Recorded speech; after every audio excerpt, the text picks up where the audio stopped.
Chapter 28. Bella's bravado seemed to dwindle as the distance between her house and mine diminished under the tires of her truck. Even with the heartfelt congratulations bestowed by my family only moments before, I could sense Bella's nerves getting the better of her. Our first test as a newly engaged couple was about to unfold, and no amount of reassurance from Alice could quell Bella's uncertainty about her father's reaction. Her fingers tapped nervously against the steering wheel, keeping tempo with some silent song that only increased its rhythm the closer we neared her home. Even over the rumbling of her engine and the purring of mine as I followed behind, I could hear her nervous tension as clearly as though I was sitting beside her. She tilted her head slightly, gazing back at me through her rearview mirror, and gave me a weak smile. I heard the sharp intake of breath, followed by a whooshing exhale, as we rounded the corner to see that Bella's father had not yet returned. She pulled the truck to an abrupt stop in front of the house and sat. I pulled in behind her and turned off the car, quickly walking to the passenger door and sliding in beside her. I wrapped a comforting arm around her, but it did nothing to dispel her anxiety. She sat, white-knuckled fists clenching the wheel as the truck idled. I reached over and turned off the ignition, keenly aware of the now silent tension that filled the cab, the only exception being the pounding of Bella's heart that echoed in my ears. "Bella," I whispered, tracing a finger along her cheek. "Let's go inside." Her brow furrowed as she processed my words. She seemed so sure before. I couldn't help but be surprised by the complete change in her mood. This was going to be more difficult than I imagined. Removing the keys from the ignition, I exited the car and walked around to her door. It squeaked noisily as it opened. I reached up, carefully uncurling Bella's fingers and removing her hands from the wheel, keeping her left hand clutched in mine while the other fell limply in her lap. I wrapped my other arm around her waist, hoisting her from the truck, lowering her feet gently to the ground. She trembled and reached out to brace herself against the truck. "Bella," I implored. "Are you all right, love?" She nodded. "I'm sorry," she chuckled nervously, shaking her head. "I'm just so worried." "Everything will be fine, I promise," I assured her, leaning down to press a kiss to her forehead. I led her through the front door and into the living room, where I deposited her onto the couch. She sat in a relative daze, wringing her hands fretfully. I walked quickly to the kitchen and returned, placing a glass of water in her hands. She took several small sips before setting the glass on the coffee table in front of her. I sat down beside her, taking her hand in mine, making note of the clamminess of her skin, the light sheen of perspiration that covered the surface of her palm. My fingers traced the delicate gold band, marveling at the differing textures between metal and skin, how the metal warmed to match her body temperature, yet cooled beneath my touch. The rumbling grew steadily louder as Charlie's vehicle approached. Bella shifted her weight nervously and struggled to remove her hand from my grip. "Stop fidgeting, Bella. Please try to remember that you're not confessing to a murder here," I assured her. She arched an eyebrow at me and grimaced. "Easy for you to say." I stroked her fingers, doing little to calm her nerves as she seemed to vibrate in place, her heart hammering in her chest and increasing its cadence with every step her father took. We listened as her father stepped up to the door, keys jangling as they were inserted into the lock. Bella sat rigid, virtually paralyzed. "Calm down, Bella," I whispered. The door made a loud cracking sound as it came into contact with the opposing wall, and Bella startled at the sound. I knew in my heart that she wanted this, and was nearly certain that her father would be accepting of our engagement, but my assurances were of little value, and I could see in her eyes that I would have to walk her through this. "Hey, Charlie," I called. "What does he want?" "No!" Bella hissed, with eyes wide, again trying to jerk her hand out of my grip. "What?" I whispered innocently. She knew we had come here to announce our engagement to her father and ask for his blessing. Did she not realize that that would require telling him? "Wait till he hangs his gun up," she whispered in a panic, biting her lip as she peered around the corner, trying to catch a glimpse of her father. I chuckled and shook my head at the absurdity of the thought. The only fear I had of Charlie's bullets was the possibility that they could ricochet off my impenetrable body and injure Bella, or Charlie himself. Charlie rounded the corner, wringing his hands, and stopped short when he saw Bella's anxious expression.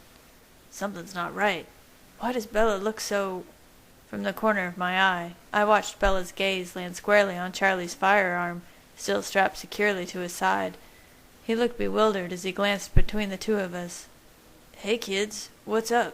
he asked. "We'd like to talk to you. We have some good news." I tried to inflect as much confidence as possible into my voice, but even I was beginning to feel marginally intimidated. Bella squeezed my hand tightly and held her breath as we waited for her father to respond. "Talk?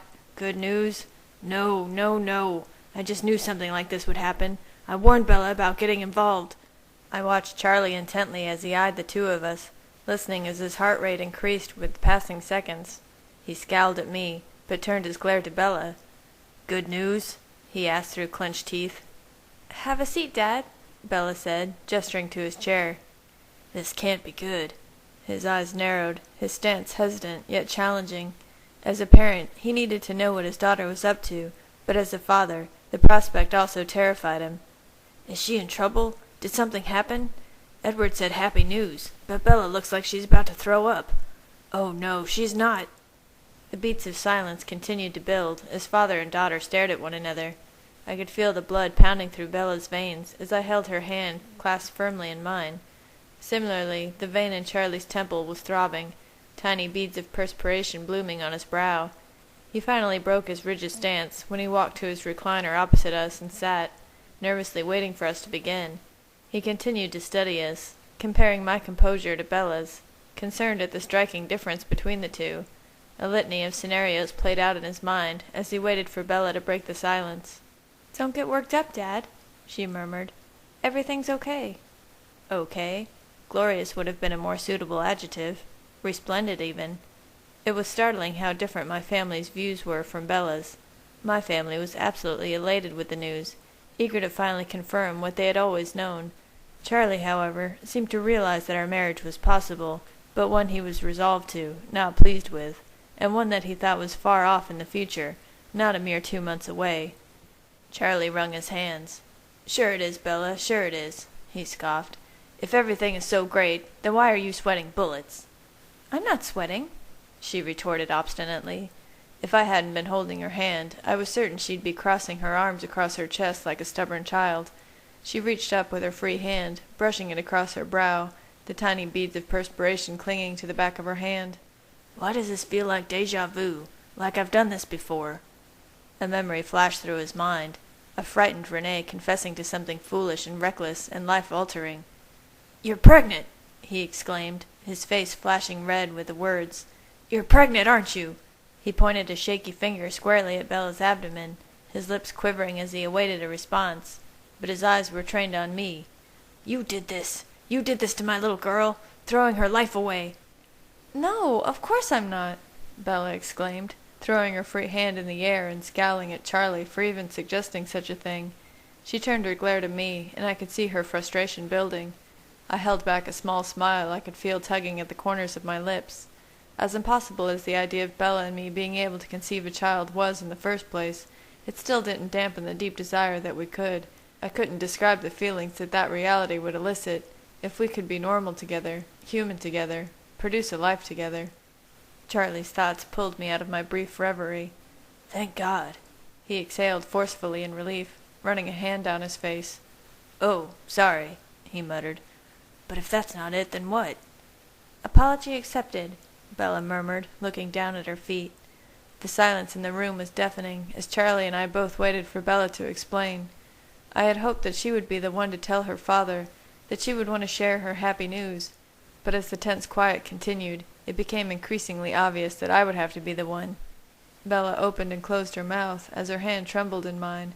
She turned to me, her eyes wide and pleading. Her lip quivered, and her eyes implored me to intercede. I wondered if her obvious distress was not only from fear of admitting our engagement to her father, but also for the pain I might be feeling as a result of her apprehension to share the news. I smiled, reassuring her that her uncertainty would not dissuade my love for her in the slightest. "Charlie," I said, turning to face her father, "I realize I've gone about this out of order. Traditionally I would have asked you first. I mean no disrespect, but since Bella has already said yes, I don't want to diminish your choice in the matter. Instead of asking you for her hand, I'm asking you for your blessing." "Blessing? Choice? I don't think I like the sound of this." "We're getting married, Charlie," I continued.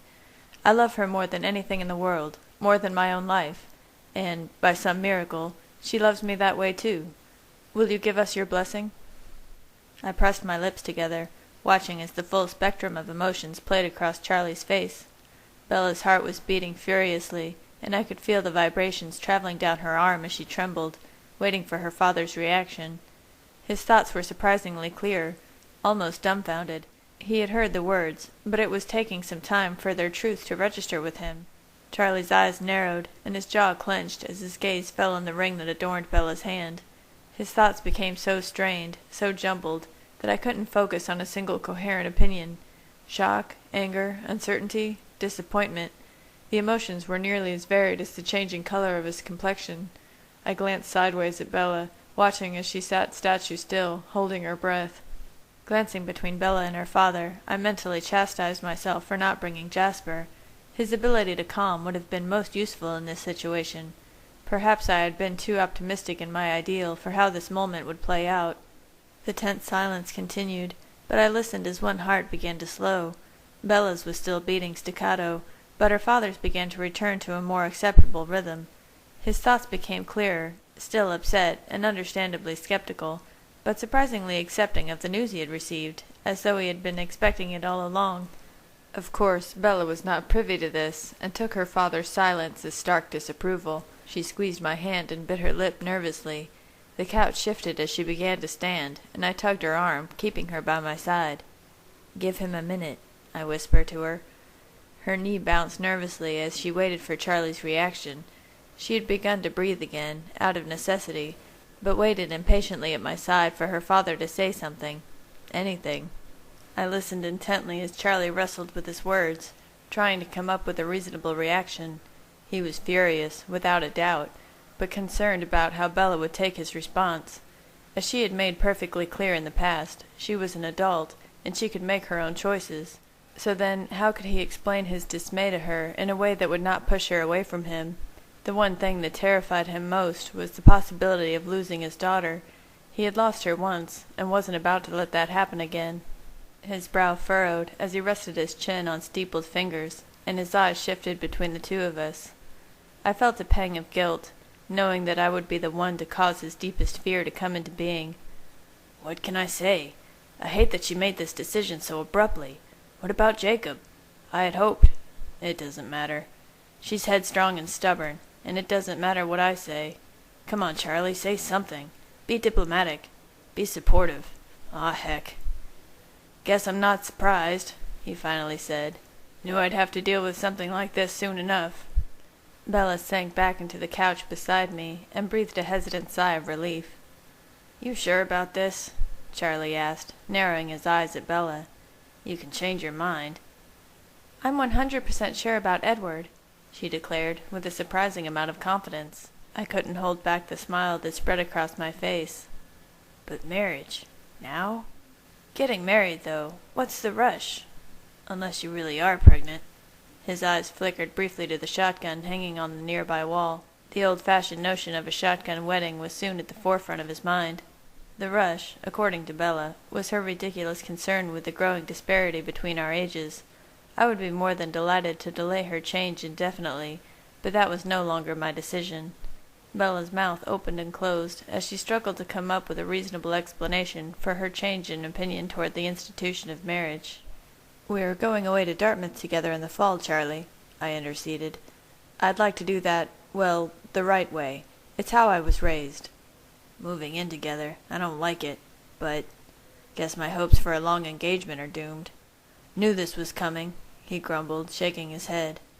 "Wonder what Carlyle has to say about all this. Or what about Renee?" The idea quickly took root, the opportunity for Charlie to play good cop while Renee laid down the law. He believed that Bella's mother, more than anyone, would be adamantly against the wedding. I could see his small smile begin to tug at the corner of Charlie's lips as he realized what awaited Bella when she told her mother the news. Bella looked perplexed. "Dad?" she asked. She glanced from me to her father in hopes of garnering some information about his thoughts. I could see the concept beginning to build in Charlie's mind, and the more he thought about it, the more convinced he became that if anybody could talk Bella out of marriage at such a young age, it was Renee. Charlie could orchestrate the end of our engagement without ever having to say a word against it. "Ha!" he bellowed. grabbing his midsection as he began to laugh uncontrollably. "Ha ha ha! She has no clue what she's in for. Oh, to be a fly on the wall for that conversation!" Bella tugged at my arm, raising her eyebrows as she silently asked me why her father was suddenly in hysterics. I tried my best not to laugh, but was finding it increasingly difficult to avoid. "Okay, fine," Charlie chuckled. "Get married. But what?" Bella fumed, unamused by her father's display. "But you have to tell your mom. I'm not going to say a word to Renee. That's all yours." Bella's cheeks flushed furiously, and her bottom lip quivered. She glowered at her father and stood, bringing me up with her. "I'm glad you think this is funny," she muttered as she pulled me up the stairs toward her room. Charlie's laughter could still be heard one floor below us, and I clapped a hand over my mouth as the small chuckle escaped. She turned, scowling at me. "You too?" "Bella, love, if you could have heard his thoughts." I smiled, tucking a strand of hair behind her ear. "He'll come around. Just give him some time." She huffed, sinking down onto her bed, and pulled her knees up to her chest. "I expected him to be angry, disappointed, even furious. But to laugh? How can I expect anyone to take me seriously if my own father—" "Shh," I soothed, sitting beside her and wrapping my arm around her shoulder. "It doesn't matter what anyone thinks. I love you, and I want to make you my wife. If that's what you want too, then that's all that matters." "I know, you're right," she whispered, nuzzling into my chest. She was silent for some time, I'm sure replaying the conversation over and over in her mind, trying to understand her father's reaction. "Are you going to call your mother?" I asked. She blew out a sharp breath. "Do I have a choice?" she muttered. "You always have a choice." "I need some time." Bella leaned back, reaching for my hand. "Do you mind if I speak to her alone?" she asked. "Of course not." Bella was very close to her mother, and I was sure she was dreading this conversation more than any other. Her negative attitude towards marriage was a direct result of her mother's feelings on the subject. How could she not be terrified to tell her mother that she was choosing to ignore everything she had learned from her example? I reached up a hand, cradling her cheek in my palm. She closed her eyes, leaning into my touch, and sighed as my lips briefly met hers. "Are you sure you don't want me to stay?" I asked. She shook her head. "There's no telling how she's going to react, but I can bet it isn't going to be pretty. I'd rather not subject you to that," she sighed. "I'll return when Charlie's asleep," I whispered, kissing her lips once more before releasing her. She watched with a forlorn expression as I pulled the door closed behind me. The door clicked, muffling the sounds from Bella's room. The noises from the floor below seemed to echo louder in my ears. Charlie's feet paced across the linoleum of the kitchen floor, his thoughts disjointed and uneasy. His pacing halted as the stairs cracked under my feet, announcing my arrival. He looked up as I came into view, his eyes appraising me as he craned his neck to see if Bella had followed. He leaned against the kitchen doorway, hands shoved in his pockets, brow furrowed, struggling to form his thoughts into words, determining whether he should say anything at all. "How did this happen? They're so young. She hasn't even started her life yet. Does he have any idea how he can support her? Have they even thought that far ahead?" I paused at the foot of the stairs. "Have a good evening," I said, before continuing to the front door. "Hold up, Edward," he called after me. I stopped and turned to face him. His cheeks flushed as he continued to grapple with his thoughts, fighting his instinct to protect his daughter at all cost. "So many things I need to say. He and I need to discuss this. What do his parents think? It's just so sudden. Too young. Too fast." He raised his eyes to meet mine as he suppressed his thoughts. "Drive safe," he finally said. I nodded and turned, continuing out the door. "What's the matter with you, Charlie?" he chastised himself. "He's just a kid. They're just kids. Just put your foot down and tell them that this harebrained idea is ludicrous. They're too young to get married. Too young to be attached." His thoughts followed me to my car. He vacillated between banning me from the house again, trying to reason with Bella, and bargaining with my parents. But beneath all the shock and frustration, I could see that he understood my feelings. He felt the same way about Renee as I feel about Bella, or at least he believed he did, and just like me, he would have done anything to be with her. The thing he needed to realize was that Bella was not her mother. Bella was more like Charlie, much more steadfast in her convictions. He knew in his heart that I loved his daughter, that I would take care of her, protect her, The problem that remained for him would be allowing himself to let go of her so shortly after getting her back. I couldn't fault him for feeling that way.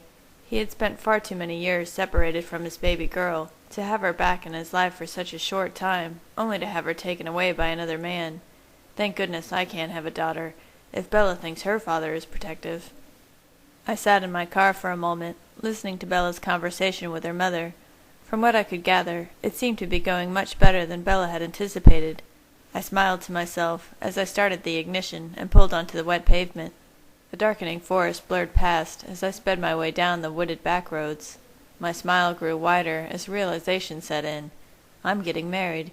I never thought this would happen, but it was happening, and the flurry of activity before our impending nuptials had already begun. After all this time, after nearly a century of waiting, I found my soulmate, and in 2 months' time I would make her mine. I pulled into the garage and made my way into the house, the excitement of our engagement still buzzing in the thoughts of my family members. I walked into the living room. Alice was sitting cross-legged on the floor, dozens of bridal magazines and catalogues spread out before her. Her mind was going 1,000,000 miles an hour as she made decisions, waited to see the reaction those decisions would receive, and then either accepting or rejecting them. Perhaps Alice should plan to appear older for our next move, and start a career as an event planner, rather than repeating high school once again. I stood over her, glancing at the images of flowers, dresses, suits, invitations, decorations, cakes, and caterers. The list was endless. She looked up, glowing with excitement. She was in her element. "Full steam ahead, I see," I smiled. "Do you have any idea how many details go into a wedding, Edward?" she scoffed. "I have 2 months. 2 months! Thank goodness I had the foresight to at least order the dress ahead of time." "I'm sure it will be beautiful," I assured her. "Of course it will. It's a good thing I don't have to sleep." She smirked, turning her attention back to her mental checklist. I shook my head, chuckling to myself, as I turned to find Jasper. "It went well," Alice said, regaining my attention. "What's that?" "The conversation with her mother. It went well. I think Renee's more excited about the wedding than I am, if that's even possible." "I'm glad," I nodded. "Perhaps Renee can convince Charlie." "Bella's mother is very insightful. She saw the connection, realized the depth of your feelings, maybe even before Bella did. She couldn't be happier." "Having her mother's blessing will make this easier on Bella," I murmured. "The next months will be difficult for her, unless I can convince her to wait to—" "Don't start that again," Alice huffed. "And you're right. Saying goodbye will be difficult, but that's her decision. She knows what she's doing." "I know," I rolled my eyes, "but I can always hope." Alice looked up at me, her eyes searching mine. "Hope," she thought. "Everything will work out for the best. You'll see." "Thanks, Alice." I ruffled her hair before turning to go. "Charlie will come around. Just give him some time." I nodded and continued up the stairs to find my brother. I found Jasper and Carlyle hovering over the laptop in Carlyle's study. They both looked up at me as I walked in and lowered myself onto the leather chair opposite the desk. "Already on top of it," Jasper smirked. I should have known that Alice would have seen my intentions and tell Jasper. With Bella soon becoming a member of our family and accepting, albeit begrudgingly, everything that I have, we needed to start the process of adding her name to our accounts. And if she was soon to make the change, it would be imperative to have Jasper have the proper documents ready for her, just as he had for the rest of us. "Thank you. She's part of the family now," Carlyle beamed. "Her credit card should arrive in less than a week. I'm having it sent here. I have a feeling Charlie would be less than pleased to see that piece of mail arriving at his house," Jasper said. "Indeed," I nodded. "And I have to ease Bella into it gradually. I can't have her blindsided with something like this. It was difficult enough to convince her to agree to the concept of accepting what we have to offer. Getting her to accept it in reality may prove a little more difficult." "She'll come around," Carlyle smiled. "It may take some time, but she'll learn to accept it. Perhaps you can learn from each other. I seem to recall you refusing on more than one occasion to accept a certain gift from her. Let's call it a compromise." Carlyle was right. I offered my wealth, and Bella offered her soul, and we were both equally reluctant to accept those gifts from one another. Our entire relationship was a delicate balance of give and take, a balance we would have to work to maintain. I made my way back downstairs, where Alice and Esme were deep in conversation. They looked up as I approached. Renee should be calling in 7 minutes and 30 seconds, Alice offered. Renee? I arched an eyebrow. Well, Alice rolled her eyes. Bella was too stunned, and Renee was too excited to ask for the number when they spoke. She called a few minutes later and asked Charlie for the phone number. He, of course, assumed that she wanted to talk some sense into Carlisle and Esme, maybe you too, but she just wanted to talk wedding plans with Esme. Boy, was Charlie mad. My jaw clenched. I shouldn't have been surprised that Charlie was upset, especially after he had been counting on Renee to derail our plans to marry. At least I could take comfort in the fact that Bella had one parent on her side. Charlie may have been unhappy, but it was unlikely he would do anything to hinder our plans, especially if Renee supported them. He'll adjust, sweetheart, Esme soothed. It's understandable that he would be shocked by the news. I know, I nodded. In the meantime, she beamed, we have a lot to do. We have a wedding to plan. And where are we? Have the whole thing planned yet, Alice? I teased. Almost, she smirked. It's the little details that will take some time, but the big decisions have been made. Such as? Well, I know Bella doesn't want anything over the top, so Esme and I thought it would be best to have a more intimate wedding with family and friends. We'd like to host it here, if that's all right with Bella. I think she'd like that, I agreed. And it will be easier if we can control the environment, especially if we have any guests of our own. I shivered at the thought of exposing Bella, or the town of Forks for that matter, to any more than the 7 vampires that already resided here, but I couldn't tell Alice or Esme not to invite our close friends. At least I hoped they would limit the guest list to vegetarians.